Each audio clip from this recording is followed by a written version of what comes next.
Kozhikode corporation തെരഞ്ഞെടുപ്പിൽ UDF സ്ഥാനാർത്ഥി VM വിനുവിന് മത്സരിക്കാൻ കഴിഞ്ഞില്ലെങ്കിൽ പ്ലാൻ ബി സജ്ജമാണെന്ന് Kozhikode DCC president K Praveenkumar പറഞ്ഞു.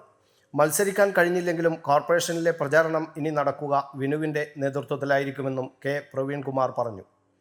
വിഷയത്തിൽ VM വിനു ഹൈക്കോടതിയെ സമീപിച്ചിട്ടുണ്ട്. ഹൈക്കോടതിയിൽ നിന്ന് അനുകൂല തീരുമാനം ഉണ്ടാകുമെന്നാണ് പ്രതീക്ഷ.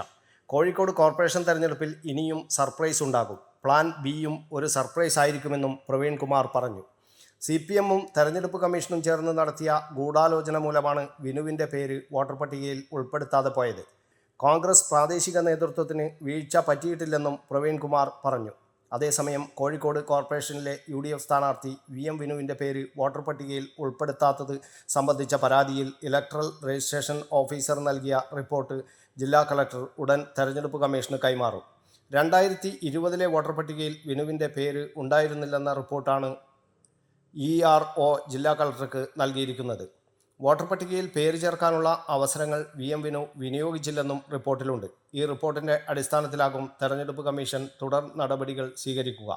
വോട്ടർ പട്ടികയിൽ പേര് ഉൾപ്പെടുത്തണമെന്ന് ആവശ്യപ്പെട്ട് VM വിനു ഇന്നലെ ഹൈക്കോടതിയിൽ ഹർജി നൽകിയിരുന്നു.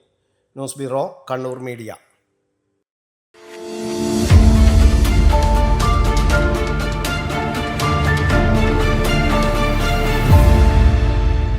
ശരി, പറയും എന്തെങ്ങനെ പ്ലാൻ? കിച്ചൺ വർക്സും ഇന്റീരിയർ വർക്സും നമുക്ക് നല്ലൊരു ടീമിനെ ഏൽപ്പിക്കണം. പിന്നെ ഫർണിച്ചർ സുനിതയിൽ എടുക്കാം. അവിടെ ആകുമ്പോ എല്ലാ മോഡൽ ഫർണിച്ചറും അവൈലബിൾ ആണ്. മോഡേൺ വേണമെങ്കിൽ മോഡേൺ, ട്രഡീഷണൽ വേണമെങ്കിൽ ട്രഡീഷണൽ. ഇനിയിപ്പോ ഇമ്പോർട്ടഡ് ഫർണിച്ചർ വേണമെങ്കിലോ അതും സുനിതയിലുണ്ട്. ചേട്ടാ, ഫർണിച്ചർ സുനിതയെന്നാണെങ്കിൽ മോഡുലർ കിച്ചണും ഇന്റീരിയർ വർക്സും അവരെ തന്നെ ഏൽപ്പിച്ചാ പോരെ? അതിനവർ ഇന്റീരിയർ വർക്സ് ഒക്കെ ചെയ്യുന്നുണ്ടോ? ഒരു വീടിന്റെ മുഴുവൻ ഇന്റീരിയർ ഡിസൈൻ ചെയ്ത് ഫിനിഷ് ചെയ്യാനുള്ള സ്പെഷ്യലൈസ്ഡ് ആൻഡ് എക്സ്പീരിയൻസ് ടീമും സ്വന്തമായ ഒരു മാനുഫാക്ചറിംഗ് യൂണിറ്റും ഉണ്ട് സുനിതയ്ക്ക്. ഇപ്പോൾ ഏത് ജനറേഷന്റെയും ഫേവറേറ്റ് സുനിത ഫർണിച്ചർ